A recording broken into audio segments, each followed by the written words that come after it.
Welcome to Toffee TV. It is the final word. Manchester United 1, Everton 1. Let's just get the elephant out the room. What have you got on? I've got on the Everton Christmas jumper. It's available from the Everton store. I mean, I like the tower there. Yeah, it's bright. I'll tell you what though, it's warm. Okay. So it's only 3 degrees outside, so this is... Diana Ross. Diana Ross is literally outside. Fully Diana Ross outside. That's just so, if you want to get a load of this, the link's in the description if you want one. Available from Everton. If it's warm, it's doing its job. Everton 1, Everton 2. I mean, it's doing a job. It's got a tower on. Sound? I mean, I thought it'd be blue, naturally, but it's, you know, there you go. Away Christmas jumper. I didn't think you get away Christmas jumpers. When you're like... For Chelsea. Chelsea away, yeah. Oh, tremendous. Incredible tremendous scenes. Stuff. There you go. Gotta get into the Christmas spirit. You've got to. 9 days to Christmas. If you can't throw a jumper on like this 9 days before Christmas, when can you? I mean, exactly. Other jumpers are available. Yeah, of course. Ours? Yeah, we've got one. I mean, you'll have to order it today if you want to guarantee. Oh, yeah. So, Manchester United away. Tough game on paper. They'd won the last couple of games. Manchester derby last week. So, you know, a bit worried. And then you see the team sheet and you think, yeah. Massively worried. Yeah, now I'm like, forget about this one. Move on to the next one. As long as we battle. Yeah, as long as we have a go. And we did. And we got a point out of it. So, fair play to them. Obviously, we already knew there was not going to be any Sneijder, no Walcott. And then to find that there was going to be no Sidderby and no Sigurdsson was... Well, I mean, when you looked at the team sheet and seen we playing 3 at the back and a midfield of Tom Davies. It was literally on his own. On his own. Then, you know, it started to feel like, oof, this could be one of those days. A long afternoon. Yeah. But it wasn't like that, was it? No. You know, Mason Holgate had dropped into the back 3 for 5 seconds. Yeah. Foxed everyone. Well, Duncan and his mind games. Playing mind games told already. Everybody that he's playing 3 at the back. Told all the commentators. Obviously told Everton to put it out as the team sheet. And you know, didn't allow Ole Gunnar Solskjaer to maybe, I don't know, capitalise on any last minute changes, give any last minute instructions. So it was all in the game, and I thought that was nice little clever thing to do, considering that the players that we had out, you know, to sort of keep the calm and think I'll do something a little bit different. I thought that was nice cute little thing to do. And obviously we've seen Mason Holgate go into midfield, and we'll talk about him later. But you know, we turned up with the same attitude that we turned up last week. Players who played were willing to give everything for the shirt, and at the moment, that's all you can ask for, isn't it, really? Yeah, I mean, we had the 15-second scare, didn't we? Yeah, we did. You know, straight, which was probably the worst moment in the game. If you actually look at it, United had a few chances, but they didn't have anything really clear-cut, and that was one of the best chances they had, and it was in the opening seconds, wasn't it? Yeah, listen, you looked at that team, you know, we were expecting slightly different, because obviously we thought Sigurdsson and Sidderby would play. I didn't know whether he'd play two down the right, 2 full-backs down the right, just for experience. Didn't know whether Sidderby had played outside midfield because of Walcott being out, but you see the team and it's like 4 changes and they're out with illness and he's out, and you're just looking and thinking, is it 5-4-1? You know, and make it difficult. But fair play to him, you know, we went with 4-4-2. Holgate went into midfield. And once we got over that first 15 seconds, the players kept the shape nicely. You know, it was good to see Yerry Mina come back in. You know, but we're having a ridiculous season for injuries. Yeah. It's incredible that other teams don't seem to get a single injury or not one of any note. Yeah. And we've, you know, they're dropping like flies, aren't they? On Sunday we have 5 central midfield players out. 5. Yeah. You know, you can't carry that many in a squad normally, and we haven't got any of them. You know, so it's just berserk. The 3 that the manager and the ex-manager and Marcel Brands brought in the summer aren't available. you know.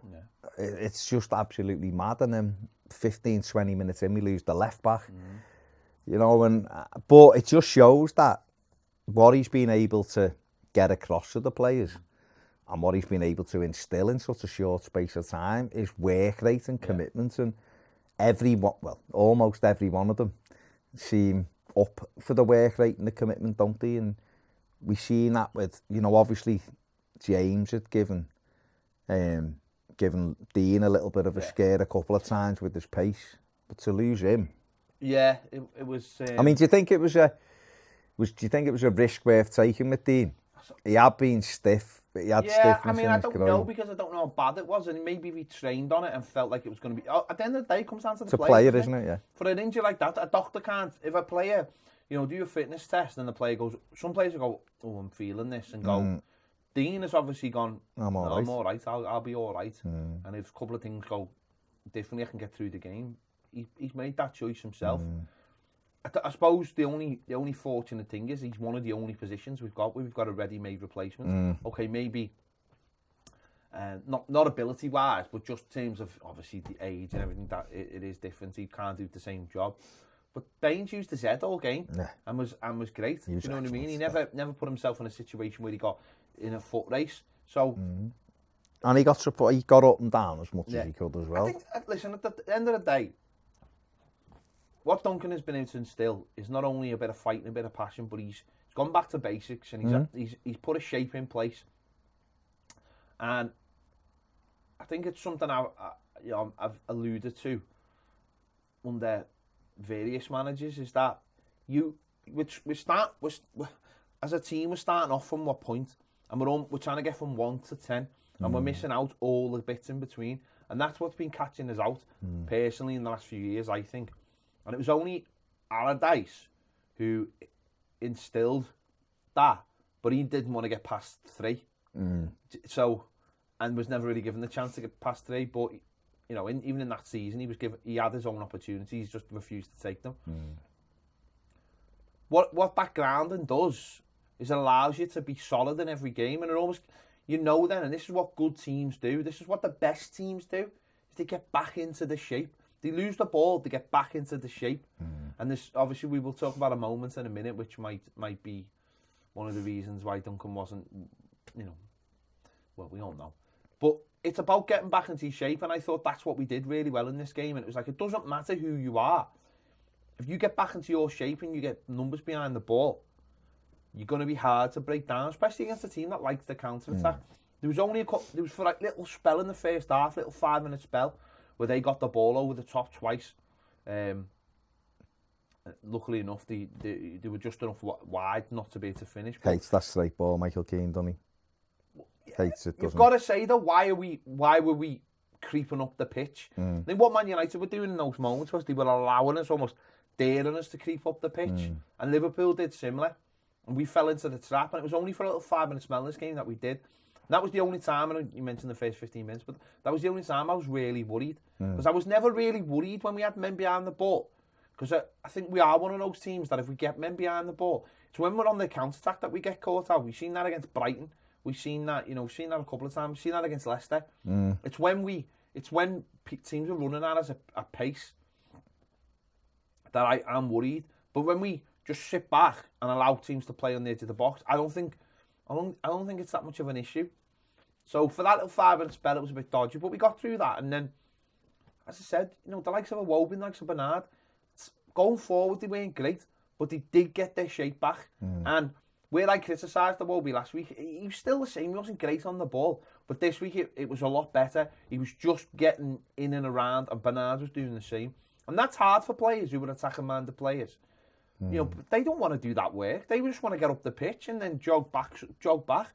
But when you've got a team ethos, and this is where I think Leicester have been so good, and where Jamie Vardy is such a, when people look at him, and he is the kind of player that, when you've got a player like that in your team, who's prepared to get back, it sets the tone for everyone else. It tells everyone else, well, if I'm prepared to do it, and we've now started to see a couple of those players in our team where they're saying, if I'm going to do it, you've got to do it. And that wasn't there before. That wasn't there. The only last one to do that was Garner, who was willing to get round the pitch. So I'm just happy at the moment to see players working hard and doing the basics right, because I think people go, well, yeah, but it's so basic and it's so, that's what you build on to become a good side. This league is full of basic teams.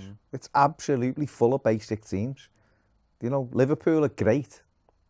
They're not like total football, like Man City. Man City are a bit more total football, but Liverpool work hard, City work hard, Leicester work hard, and they're the top 3 teams in the league.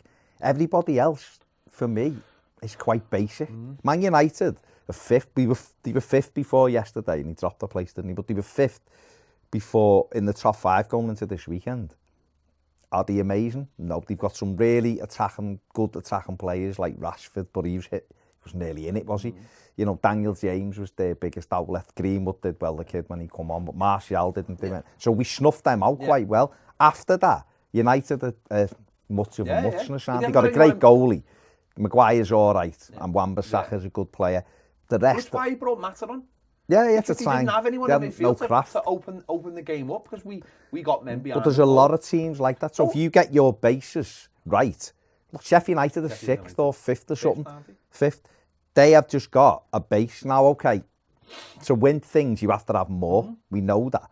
But what we've seen with, say, someone like Tottenham is, under Pochettino in particular, and it'll be more now probably under Mourinho, which is why they're winning every game almost, is that he's big on shape, isn't he? So they will get back into shape, and then they've got people like Lucas Moura and Harry Kane and Son who will be the cherry on the top of the cake. Liverpool are brilliant at it because they have 3 really workman-like centre midfield players, don't they? And then the sprinkle is at the top.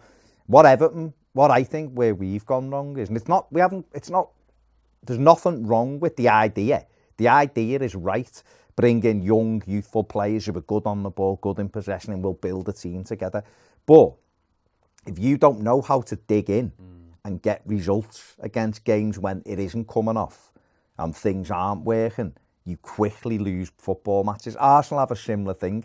You lose games because there's no steel in your team, because your shape isn't good enough. So once you're playing against more agricultural teams, who will do that hard work and that graft, you can't compete with them because they overpower you. You're soft. You know, and that's what Everton have been for far too long. Soft.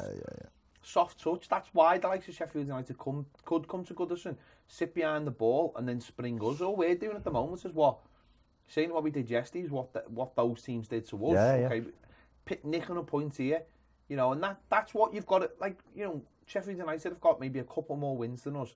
Wolves have got one more, you know, but we've said this for the last couple of weeks. It's getting rid of those defeats and picking up the points, trying to get a win at home, and that'll soon get you up the league, and that's what, as I said, I think that's what we've forgotten. We've completely forgotten. What I looked at, and what I've looked at since Duncan's come in particular, is, and I don't know whether you agree, but if you get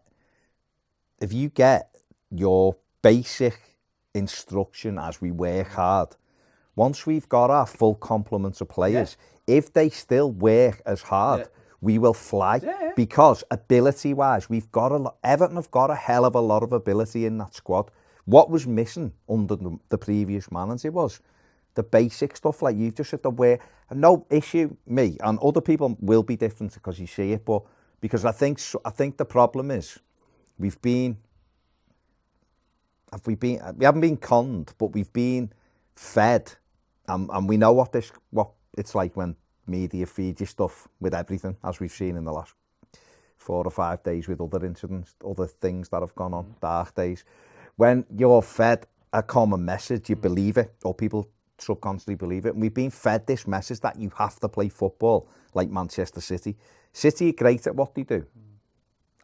Is it a bit boring to watch sometimes? Yeah, it is, because for me personally, other people will love it. Barca were great, but I know loads of people who were bored with the way Barcelona play, because I like a bit of blood and thunder with that, and it's just the way I am. But I think if you can get your team working hard and get your shape right, then the better players in your squad, ability-wise, Everton will go bump, bump, bump, bump, bump through the gears, because we've got a good squad.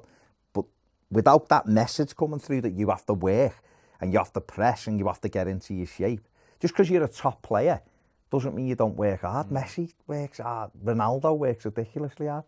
They're the top 2 players in the world. You know, Mane for Liverpool, who's up there and runs his socks off. You can't be easy-ozy in football anymore, I don't think. Not at the top level, anyway. And if you haven't got a complement of good players, you've got to have the shape. You've got to have the team. Your team's got to be working hard. And I think, you know, something we'll come on to in a minute. You know, it's what Duncan has said to the players in the first couple of games is let's get the fundamentals right and let's start picking up points and forget all the other things and let's just get back to, you know, like you've just said. And you're right, good teams are built on hard work. Can't stress that enough. And it's night and day from what we've seen of players just, you know, lazing around the pitch and not think of the Norwich game and watching Sneijderlin running back and Sigurdsson just strolling back in the midfield. Because nobody says to them afterwards, what the fuck are you doing? What are you doing? No one says it because it's this attitude of, oh, you can't say that. This is new football. But haven't we said many times, why I know loads of in the comments, people have said it and people who've come in here and sat on the couch. Why aren't players pulling each other? Yeah. Why aren't they going? But do you think that was an environment that had been built? Not to be like that. One thing stuck out to me about when that lot came to Goodison in March, whenever it was, and it was the game was 0-0, wasn't it? But he brought Milner on, who's like been their captain a lot, hasn't he? Come on, and there was a couple of things. It was right below me, stood out, and he gave the ball away twice, and Van Dijk was fucking like that to him, and that was like 2 captains, and I was like, fucking hell. It's 0-0. It wasn't like we nearly scored. It was like 2 throw-ins in our half, and he was bollocking him about doing the right thing. And I was thinking, he's been the captain. He's 30-odd. This fella's the captain. They want to stay tight. And when I look at Everton, there's been all that for years, and there's nothing wrong with challenging each other in a game. You're a team together, so good teams are able. Roy Keane for years fucking grabbed people by the throat. Now, okay, it's moved on a little bit, but that still doesn't mean you can't challenge your teammate if he's not doing what's being said. No, you're right. We've been completely kidded by people telling us how you're supposed to do things and how you're not supposed to do things. And we're seeing it today with the incident, which we'll talk about in a minute. Oh, you can't do that, you can't do that. And it's like, why can't you do that? We've watched, it's mad, because Pep Guardiola grabs players after the cup final and lectures them. And some people go, well, that's brilliant. 6-0. And other people are like, you can't do that to footballers. And it's nonsense. It's utter nonsense. And it's this environment that has been created to protect players. And it's all, and I've said this for ages, and I remember doing a few things with like different radio stations and ex-players telling me, when players, this whole thing of when a player wants to leave, there's no point keeping them and all this. And I go, where's that come from? Other footballers. Other footballers say things like that. And then it drips into the media, because then you have people in the media, not ex-players, who listen to those ex-players, then follow on going, you can't say that, because they've got no experience of being a player. So then they say, oh, you can't do that to a top player. You can't do that. You can't talk to them like that. It's like, what a load of bollocks. What a load of bollocks. We've created this culture now where people are terrified of upsetting each other, right? When you're doing it for their own good. It's like the whole thing of like, I don't know, I don't like that word. I don't like the word snowflake. I hate that. It's horrible. If people use it just to slag off people for anything, it's like the da word or whatever. But we are creating this culture of like, with footballers, forget about anything else, with footballers, where you're right, where they can't say to each other, what the fuck were you doing there? What were you doing? You were given a job to do. And it's ridiculous. If you're playing football and you've been given an instruction to do, and you're not doing it, and someone else is having to do a job, that person's prepared to, is entitled to turn bollock around. you, yeah. What are you doing? Yeah. And this is the problem. Again, this is where leadership comes in. Leadership on the pitch and leadership off the pitch. Of people being able to set an environment. It's not a bullying environment. It shouldn't become something that becomes the big thing. But players should be allowed. And I know we heard it a few weeks ago when they were like, oh, we had the air your problem meeting and all that nonsense. It's just like sound. But what happened to that? Because if players are not comfortable around each other enough to have a go with each other, then what's the point? Then you need to create an environment where they are. Exactly. There needs to be more team stuff. Which leads us on to this. So let's get it out the way. Let's because it's the big talking point, isn't it? So obviously it's 1-1. We're going into the dying minutes. Moise Keane had been brought on. I think he'd been on for 18 minutes. The ball goes up. The ass is coming on, and Moise Keane's going off. Which I was just completely shocked by, to be honest. It's difficult sometimes when you're watching it on TV, because you're not, or even when you're at the game, because you're caught up in the game, and you're following the ball rather than watching what other people are doing off the ball. And I thought, doing whatever that's why I was surprised. But Duncan came out and said, well, it was because she's trying to waste a bit of time. He said that straight afterwards when the camera was thrust in his face. And then later on, he said, well, he didn't look like he'd got into the game. And maybe it was a bit too fast for him. But first of all, what do you think about the idea of bringing a player off in the last minute who's only been on the pitch for 18 minutes? Just in terms of what that can do for the player. Yeah, it's not great. I was shocked. I'll be honest, I was a little bit disappointed with Duncan for doing that. From a player's perspective, you're putting a young lad on who's not settled at the moment. Quite clearly not settled, because he started 2 Premier League games this December. So the previous manager didn't play him. And Duncan took over, and obviously he was going to bring him on last week against Chelsea, but Dean went down. He brought him on, and I thought it was the right decision to bring him on the other day. I thought we just needed a little bit extra. But he'd given away 2 silly free kicks, hadn't he? Just hadn't really got in the game, had moved around a bit. But it's not great, obviously, on the whole. When you look at it, it isn't great. It's created a headline we didn't need, of course, But I think it depends what Duncan's asked him to do. So if Duncan said to him, go on and keep the ball for me, or go on and run them, or get up and down, or get back into shape, and he's not done it, then he's the manager, isn't he? He's got to do what he thinks is best for the team. At the end of the day, from a player's point of view, it's not great. From a lad who's obviously struggling with confidence.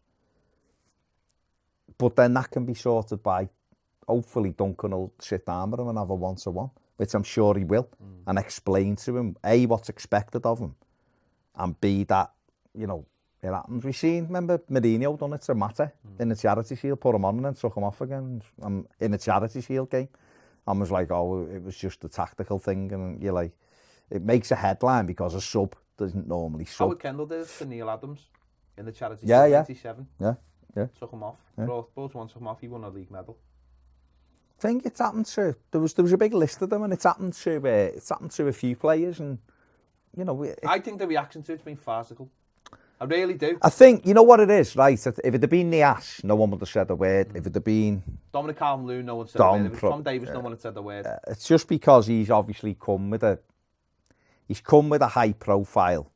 He's a high profile signing. He's come from Juventus. He's one of the brightest prospects in the world, young brightest prospects in the world. And that's what people see in their mind, and people are worried now that he'll go or whatever. Well, if he goes, he goes. No, well, all I'd say is the last manager didn't play him. If he goes, he goes. You can't worry about them, can you? You can't get caught up in this.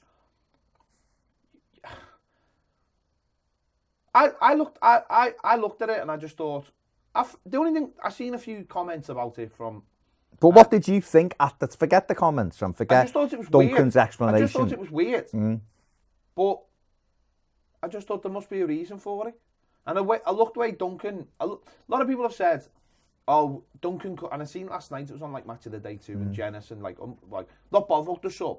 I was more disappointed by Duncan's reaction to the player. Not having a word with him or not giving him a hug or anything like that. Well, Duncan's made a decision, right? And I'm happy he's made a decision, because that was my biggest criticism of the last manager, is in-game management, not seeing stuff before it happened. Now, if Ferguson's seen something and he's not happy with it, and you're going into 3 minutes or 4 minutes of injury time, and he's seeing a recurring theme of this lad's not tracking back, and it means allowing the centre back it to means push someone's up. it means someone's getting extra space or whatever, and that could be a problem. Then he's done that to protect what we had. Now, what I don't understand is, if you were given this situation, if someone, I've seen loads of people going, you've embarrassed them in front of the world. Every game is on if the game hadn't been on Sky here, it would still have been on everywhere in the world. Throughout the world. It's against Manchester United for a start. So so what is he supposed to do? So if I say to you right now, if you'd sat there going, oh, it's terrible and it hurt his feelings, he might never come back, and I said to you, right, we kept him on and we conceded and lost 2-1, would you have took that and the lad's feelings weren't hurt, or are you going to take what's happening? Listen, like I just said before, it's Duncan has got to do what's best for the team. So if he's looked and seen a problem, then he's made a decision, hasn't he? If he's going to be a professional footballer, he's going to have highs and lows in his career. He's got to bounce back from things. Has he done? Is he doing enough on the training ground, Moise Keane? Is he doing enough to get up to speed? Is he saying, what do I need to do? Because if I was him, I'd be going into Duncan Ferguson or to Marco Silva saying, what do I need to do to get in this team, to get me chance? I want to play. I want to develop. What do I need to do more of?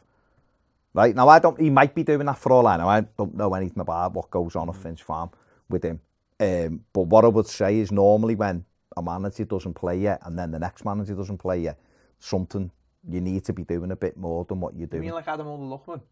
Well, exactly like Adam Ola-Luckman, who again, Leipzig won 3-0 the weekend, didn't get a minute. So, I think he's played twice for them this season. He didn't play under Sam Allardyce, he didn't play under Marco Silva for us. So Ronald Koeman didn't play him, and the next minute why aren't people asking questions of the player? Why? This is what annoys me. It's and it doesn't matter who the manager is. Why aren't people asking questions of him? He's gone off and he's walked down the tunnel. For all we know, Duncan would have turned round and had a word with him. Ferguson, but he's so in the game. He's kicking every ball and he's heading every header, and he's. He's fully in the... He's made a decision. Last week he didn't hug anyone.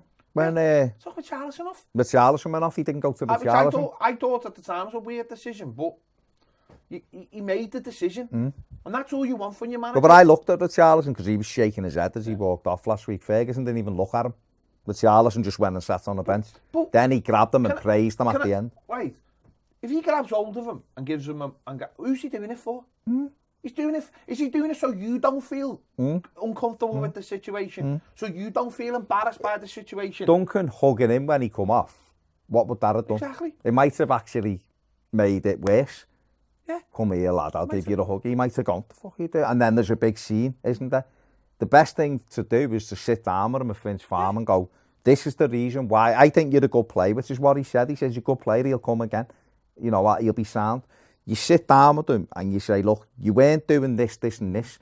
The others were. You have to do what they're doing. That's the thing about it, right? I've seen it straight away. I've seen people commenting saying, spoiled the game for me and all this. Why? What about those lads who run through brick walls for Everton? What about people like Tom Davis, who's on a yellow card for 85 minutes, who made sure he did all the right things? What about people like Mason Holgate, who played out of position? What about Dominic Calvert-Lewin, who's winning everything in the air up front? Seamus Coleman coming back, Leighton Baines, Dean playing. Yerry Mina. Probably would have wanted another few days. All these players that are doing all the right things. What if they're looking at it going, we just legged it round for 90 minutes, and this lad's up front just strolling round, and breathing out of his arse because he's not fit enough or whatever the reason, or not doing the job the manager asked him to do. Bernard just ran his bollocks off for 68 minutes. Didn't have a great game, but he was running up and Same down. with Iwobi. Niasse comes on and he does the things he's been asked to do. The man, Duncan's in his ear, saying to him, go out there and get the ball and get it up to the end of the pitch. I can't be having this nonsense about, and everyone's entitled to their own opinion, I understand, but I just don't get this thing about going on about a player he's embarrassing me. So what? So what? A lot of people won't be bothered by it though. Some people will. I know they won't, but don't. But again, though, it's the narrative though. Afterwards, people tell me, oh, he's embarrassed him there. He's let him down there. I think he's right. What he's done is he's made a decision, right? And he'll go and speak to the player. If the player decides that he doesn't want to play for Everton, and this is his excuse, well then see you later. Not asked, because if you can't, gotta be committed. If you're not willing to go, I understand what I need to do. If you want to play at the top, you want to be the best, you're going to have to you're going to be left out. Yeah. He left Juventus because he's been left out. And he was looking for something new, right? And I don't know, maybe he'd been sold that he was going to walk straight into the Everton team. I don't know. Well, he will have been, but... Right? Maybe that's what he was sold. I don't know. It hasn't worked out like that. So you either react two ways. You either fight and you put a shift in and you work hard and you put the extra hours in and all the rest of it, or you just go to the next club and then the next club and then the next club. And I've seen loads of those players in my life that I've been told are going to be the next big thing, and all they keep doing is going and going. And what happens is they end up going somewhere where they have like a nice little purple patch doing whatever they need to do, and then they get a move back to a big club and then they're dross again. Because the standards that are expected of them from those big clubs, they can't live with. And there's been loads of those players. I know, but listen, he might not be that person. He's a 19-year-old boy from a different country playing in a different league, and he's only been here 4 months, right? So, but what he has to do now, it's now. Yeah. Now is the start of his Everton career. The fella who brought him in, well, I suppose he is still here because it was Brands more than Silver who wanted him. So it's up to Marcel Brands as well to speak to him and go, listen, hang on a sec. You know all this moaning to your agent or whatever, or these stories, get your head down and become the best, because the best way for you to get better and better is to come back from this and to score goals and to run over to Ferguson. In fact, he should be saying to Ferguson, help me, you were a striker, what do I need to do? Prove yourself, because if you get to your level, you'll get back to where you want to go. The lad's clearly disappointed, right? And I fully understand that why he was disappointed. I'd have probably stormed down It's embarrassing, but... and I understand that. I've got no problem with him. Listen, if he wanted to storm off, he stormed off. I believe Tosin went down the tunnel when the ass came on. I believe. I was told by Tosin. I didn't see myself. You're disappointed. It's how you bounce back from that. It's how you, of course it is. The lad might be in the team on Wednesday. For all we know. But we might be, mightn't he? Yeah, he might have to be. You know what I mean? For all we know, we might start on Wednesday. And the manager might say, right, go on then, go and prove it to me. Go and show me. Go and show me what... You've got to get... When you're not in a team, you've got to take every opportunity. And if he can't run around when he's just come on and get up to speed in the game, that's on him. Because other players are doing it. Dom ran his bollocks off. He was Richarlison does every single game. Whether he has a good game, I don't think Richarlison had a particularly good game, but he ran his socks off and made it difficult for them. So that's what he has to do. And if he does it, A, he'll get more opportunities to score goals because he'll be in the right places. And B, he'll make people think, he'll make Ferguson or whoever comes in as the manager make a decision on him and go, this kid can play in our team. This kid's going to get us goals. You know, it's the same thing. The thing is, right, I'm not criticising the player as such, because it's not a nice thing to happen to you. No, it's crap. I'm not really having a go with him. It's just all the stuff surrounding him. Don't let players have an easy ride if they're not do you know what I mean? It's like we're so quick to judge players for one thing, but yet we're not willing. I think some Evertonians, like you said before, they're terrified. And we've got this really good talent, and we're going to lose them because of that. And it's like, think of the bigger picture. If you want the lad to be an Everton player and understand. Think about what he's got to do then. He's got to, you know, the players that Evertonians normally love are players that give us those moments, but also run through brick walls and do the extra stuff. And that's what I can't understand. It's like, I've seen people like, oh, that Duncan will lose the respect of some of the players because of that. He won't. He won't.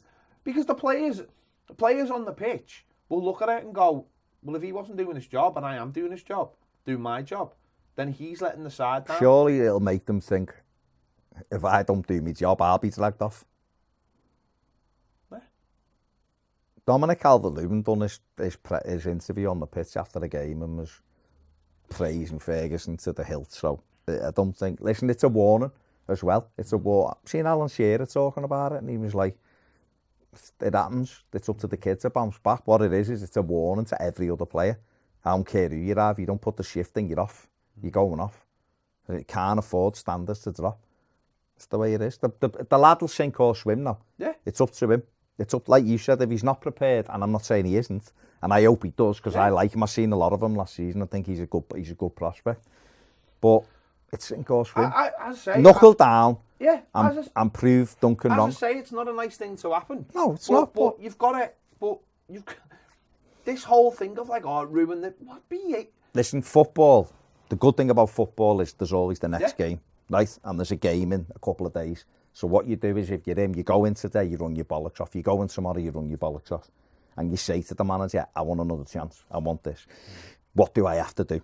You'd ask him for advice, and so that when you do it, you ask the manager for advice, and he says you need to do this, this, and this. If you go and do this, this, and this, and he doesn't play you, you can then have a go at him and go, "I'm going to say I've done what you've asked me to." But if he's telling you to do 10 sprints and you do 5 because you can't be asked or you think you're better, and again, I don't know if this is, I'm just talking about in general with footballers, then you're gonna, you know, obviously Oumar Niasse does it, doesn't he? Because he's been brought on the pitch.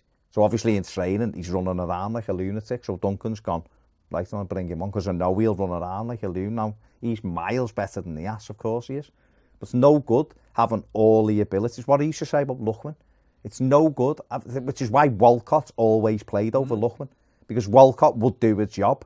Lookman probably got more ability than Walcott in his wrong foot. But the thing is, Walcott would do a job. That's why some players get in and you go, how's he playing? Because they know what they're getting off them. So it's great having all the ability in the world. And I understand the other side of it where you want to give players a chance. Of course we do. You know, I wanted Lookman to get a chance under Allardyce because I thought that was the right time. Yeah, most definitely, that was definitely the right time. Yeah, shouldn't have been Balassi who couldn't run. Exactly, he should have been in the side. And, definitely. And that might have been the place to prove himself. I understand that was the moment. You know, especially coming towards the end of January, and we were fine, and Balassi couldn't run. That was fine. That should have been given his chance. That was an atrocious decision. And I understand that. The lad decided there and then he wanted to go, but blah blah blah. And he might do the same. And he never come back from that. In these games in the next few weeks, where it's you know, we're looking over our shoulder, but obviously, of course we are. You know, with only 3 points. Well, mate. Exactly. So at the moment, we can't be carrying people, and it's up to this lad now to look at it and go, like you've just said, what do I need to do then? What do I need to do? His time might be February to May this season, mightn't it? Because Everton might gain enough points between. Yeah.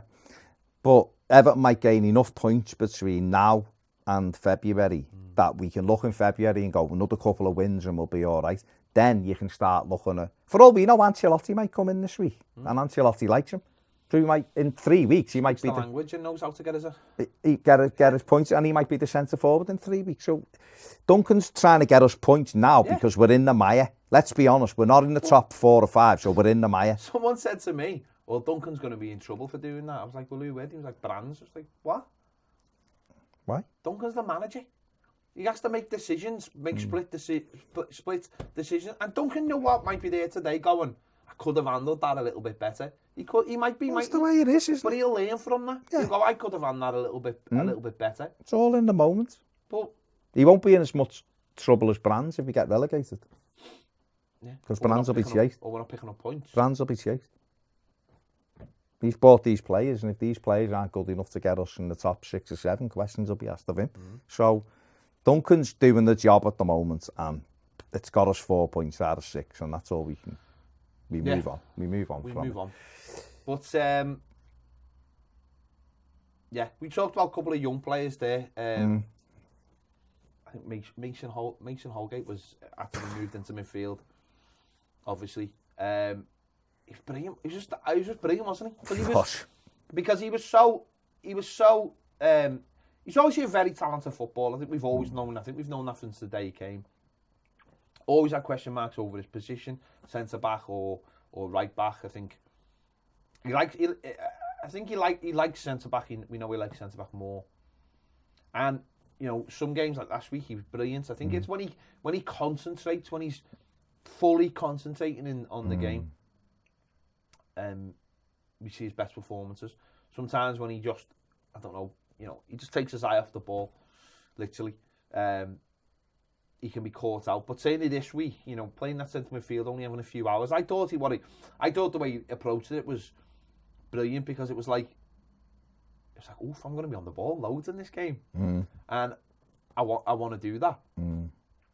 And he did. You know, touches 43, shots 2, one on target. I mean, the other one nearly at the corner flag, but we won't mention that. Successful passes 17. Successful forward passes 7. Successful attack and third passes 5. Pass accuracy 74. Recoveries 5. That's a big one. Yeah. That's a big one. But I like the fact that, you know, when you look at the forward passes, obviously not just someone who's sat in front of the back 4. No.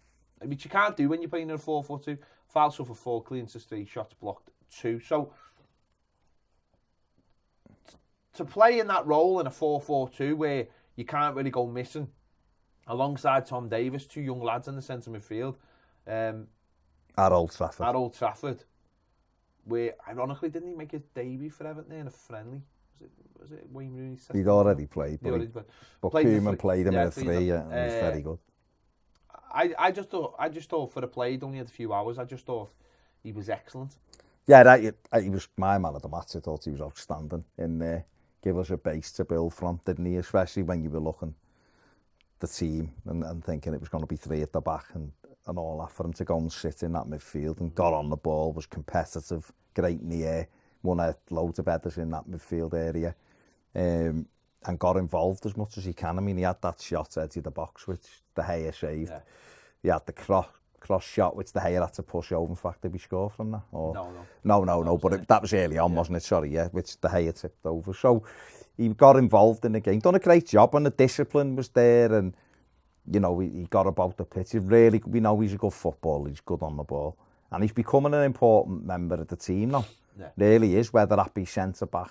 You know, to have a player that can play in 3 positions, I think is really important. But I think at centre, I think one thing he's suffered with is being the uncertainty in Everton, the way we've mixed and matched and stuff. Do you know what I mean? I think if he'd have been in under, say, like a Moyes who was here for a few years, or even Martinez who was here for like 3 seasons, he'd have developed. But because he's been in a bit under Koeman and then out, and then Allardyce had him, and he was in and out, and then Silva, he went on loan, he's come back, and now, so I think he's suffered a little bit from a bit of uncertainty at Everton. But he's a good player, and performances like that yesterday will just, you know, build his confidence up even more, because I thought he enabled Keane to have a better game as well. There was a bit more protection in front of him. But he was outstanding. Him and Davis, I thought, were brilliant in the middle of the park. Yeah, and it's playing centre midfield. It's not easy. It's not an easy position to play in. No. You know, it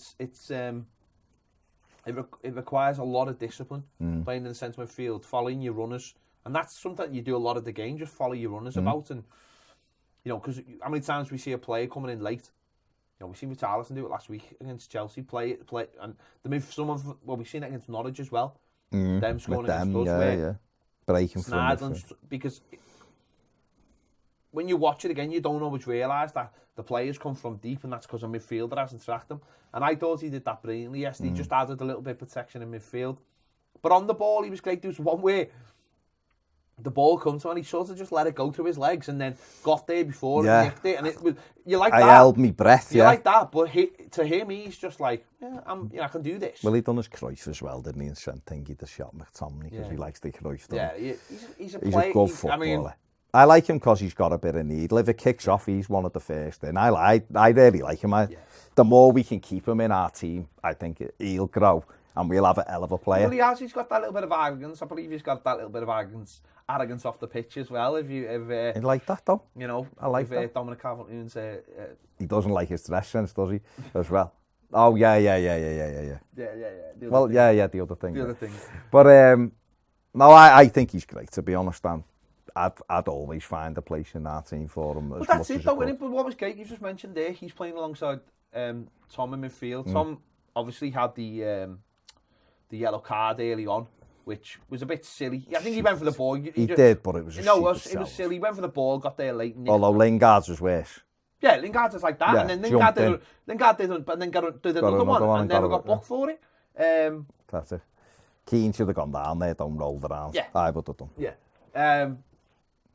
But no, he was really. Davis was good because he got the booking, which was a bit silly, and then he gave a couple of free kicks away, and I was thinking he's not surviving. I was thinking he's not surviving because he's got to be disciplined. But he was. And I don't know whether the coaching staff, they probably John Ebel maybe, who's been a midfielder, had a word with them at half time about just because I was saying you can go and press without having to leave your foot in. Just get out quickly to them and still do your job.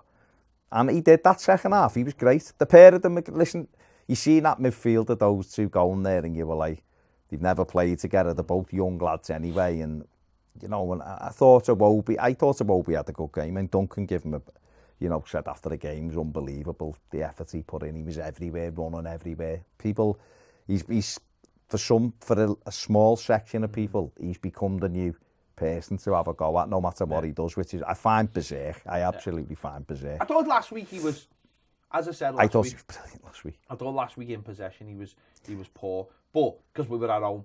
But this week, I thought Iwobi, I thought he did the job, and he wasn't great going forward. But I wasn't great going forward. But as I said, it was all about the shape this week. It's all about the shape and trying to, get the ball into areas where Richarlison and Dom could do something with it. And they did. They were brilliant. I thought, again, I've seen criticism of Richarlison for yesterday.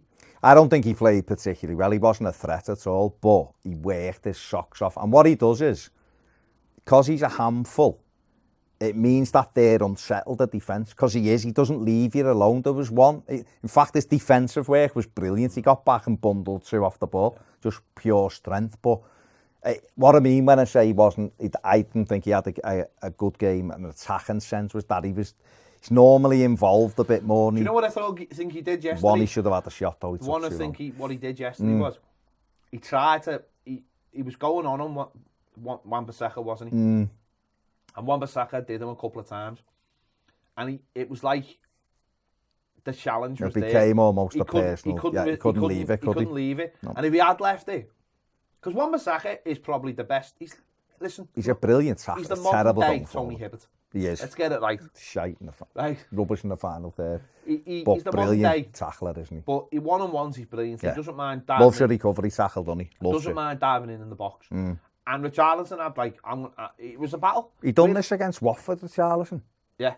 With one of their full-backs in the cup game particularly. He stuck himself out there and was like, no, he's took the ball off me now, so now I'm going to prove it. And it's like, no, be clever, leave him and go somewhere else. Sometimes it's great, sometimes it's a great attitude. Yeah, but I think with Wan-Bissaka, yes, he should have just, he could have used that to his advantage by almost sucking it in and then playing it off or just throwing a ball in the box. But I still thought him and Dom worked so hard. As a partnership, so hard. I thought Dom was brilliant. Yeah. And I do criticise Dom sometimes. Let's have a look at some of Dom's numbers. Touches 41, shots 3, shots on target. See, I think that's the most important one, is that 1 and 3.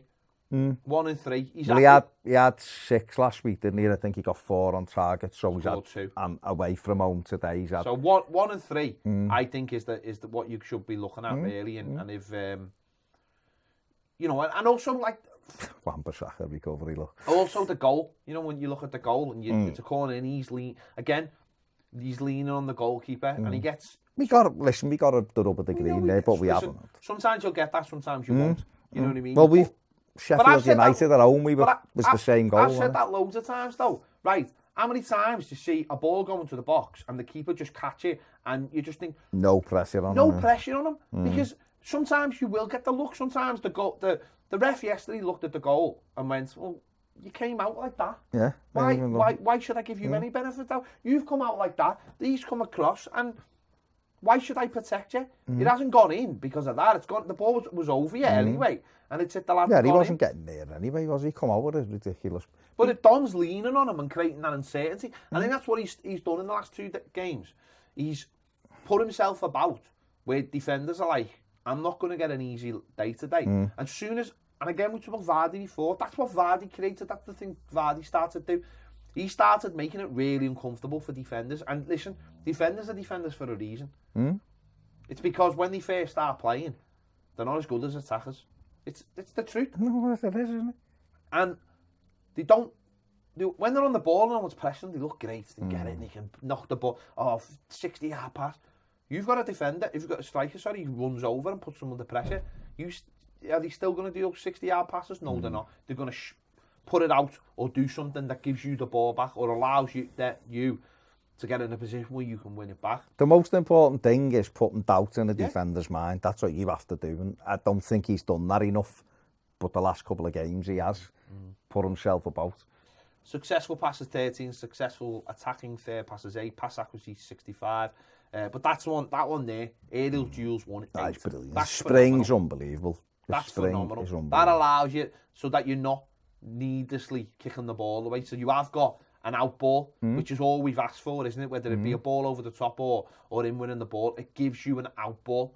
And then if your partner's closer to you, you're getting on the end of them flicks, aren't you? If you're playing 4-4-2, again, Duncan has a centre forward understanding the point of like, well, if you have one up front and he's winning every header, what's the point? You have someone by him. What's the point? You've got to have someone by him. So, okay, his pass accuracy isn't amazing, but the aerial duels 1-8 is brilliant.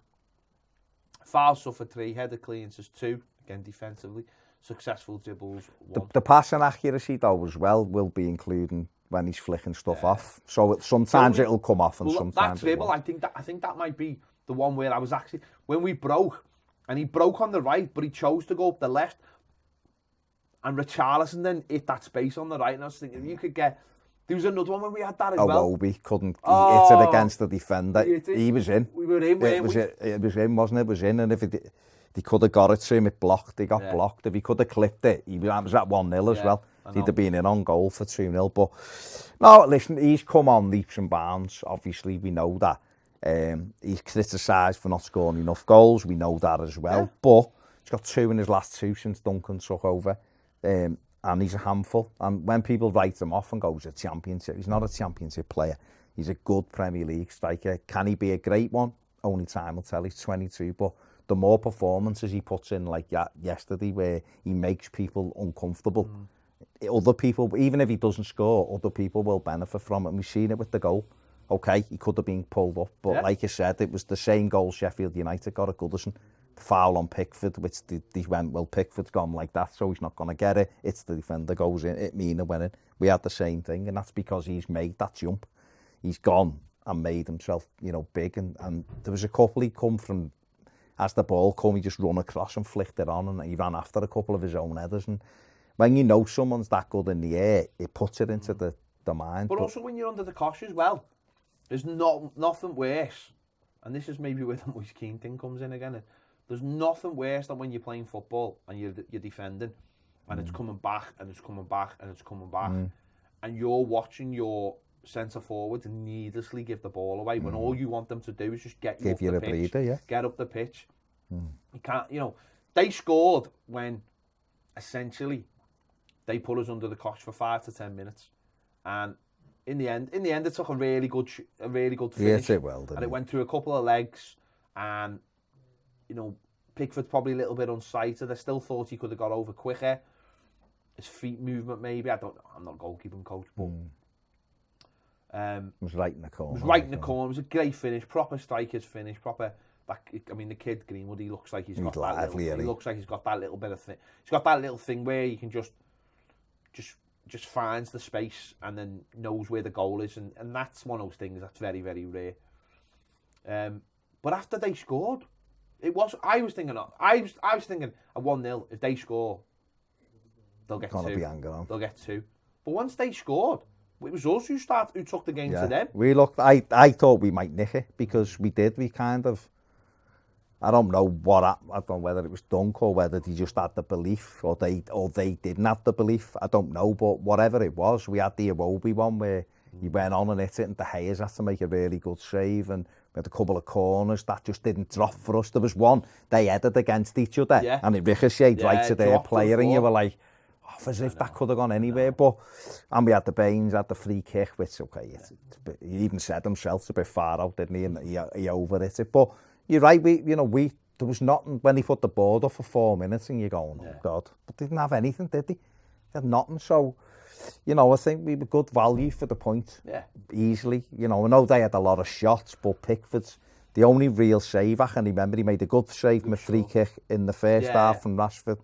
No, because he'd gone the wrong way and recovered well. And the Luke Shaw one was a great save. Other than that, I don't think they had a couple of Daniel James shots, which were like back passes to him. I don't really think he had much to do. So that's good. I know they had loads of, like Fred hit about 40 shots from 50 yards out, didn't he, up into the stands. So in all, it was a really good point. And when you consider the players we didn't have, and the team we poured out. You go through that team, Luca Dean had to go off after 15 minutes with Sidibe was missing Sigurdsson, Gabaman, Delph, Gomez, Schneiderlin, Walcott. There's 8 first teamers. Baines coming back into the team.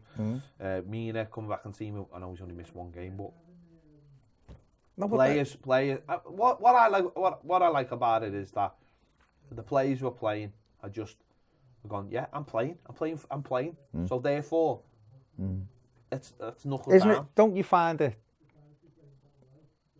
you find it interesting though that he's been able to get such a reaction out of them in such a short space of time? No, I don't. No, I don't, Baz, because no, and the reason is because I just don't rate the last fella.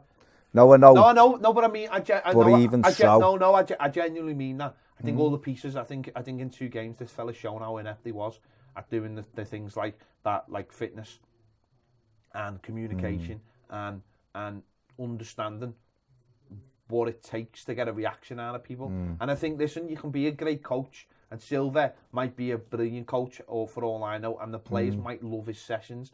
But you know what? They might love his sessions because he didn't ask them to get fit and things like that. And I think all Ferguson has done is go back to an old school mentality, which we've somehow gone away from, because I don't know why we've gone away from it. And all he said to the team is, work hard. And I can't stress this enough, and I've been criticised for this in the past, but by being on the touchline and keeping them going, and things like that, taking your coat off and standing there in the freezing cold rain, and basically being like, you look over and you see him, and people are like, oh, this fella, look at him, standing out there. And he actually said afterwards, someone said, oh, you took your jacket off. He went, did I? I said, I don't remember. And that says a lot about him. But I think that those little mental things that, listen, for him, it might just be like, mightn't be anything. Mightn't be anything to do with like being, mind games to him. It's just like, I'm not feeling the cold. He's in the moment. I'm in the game. And I think that's the thing with the Moise Keane sub. People are like, I didn't even hug him or shake his hand. He's watching the game. He's looking at the team. He's keeping them focused. And I think that's a big thing now. I said this about Silva, about just sitting there and folding your arms, and just when things are going wrong, he doesn't. He's in the game. So I thought it was fantastic. So it's probably gone even better than he would have hoped. He's come in and performed, and the team have performed, and he's got a reaction. And listen, when you see him prowling on the touchline, you're gonna run through. Listen, he mightn't be. He mightn't be the full-time manager. But I think what he's done is he's sent a message to whoever's going to get it. If someone else does get it, what is required and what we react to and what he can offer as a motivator. Imagine a manager comes in and, let's say it's Ancelotti, I'm not saying it is Ancelotti, but let's say it's Ancelotti. Ancelotti sits there and just says, Duncan, get on the touchline, lads, and get them. Well, he's not going to say lad, is he? I mean, you know, he's Italian. Lad. Little. He might go, you go out down there and you get the instructions out to them, and I'll sit here and I'll come up with the master plan. And if I have to make a sub, I'll give the fella a hug, but you go down there and you get them ready. So the pressure's all off you in terms of picking the team and all the rest of it. But you get out there and you inspire this I thought team. he looked a little bit, I know we're celebrating the goal, but I thought he was a bit calmer this week as well, which I think is good. So that's good, because the more experience you get, you can reserve and but that's conserve hugely your important, energy. I think, I think that's hugely important for whoever comes in, taps into that. Taps into it. You'd be stupid not to. I mean, if the fact is he's in charge again on Wednesday for the Leicester game, and then you start looking ahead to Arsenal, and who could have Arteta in the dugout. Well, he might be in a dugout, one or the other on Saturday. You never know, do you? I don't think it'll be ours. Anyway, there you go. Let us know your thoughts in the comments. Do you agree or disagree on the Moise Kean situation? If you disagree, fine. I'm not really... Oh, well, everyone will perceive it differently. So it's interesting to hear everyone's point of view, isn't it? It's the way it is, isn't it? Yeah. Let us know your thoughts in the comments. Happy with the point? Yeah. What about, how do you rate this Christmas jumper? All of them? Them all in the comments? There you go. Everton have come up with a controversial... I actually think that's more controversial than the sub. Well, listen, they've come up with it, haven't they? So if you want to buy it, the link's in the description. We get like... We get like 2 pence. And you get it cheaper through going through the link, so do that. So there you go. Let us know your thoughts in the comments. Don't forget to subscribe if you haven't already. Click the bell for alerts so you know exactly when Everton say Duncan's going to be in charge for the next game, or whoever's going to be in charge. And if you want more videos, including the live F5 phoning we're going to be doing over on Patreon, join us on Patreon. The link is in the description. Thanks for watching Toffee TV. See you later.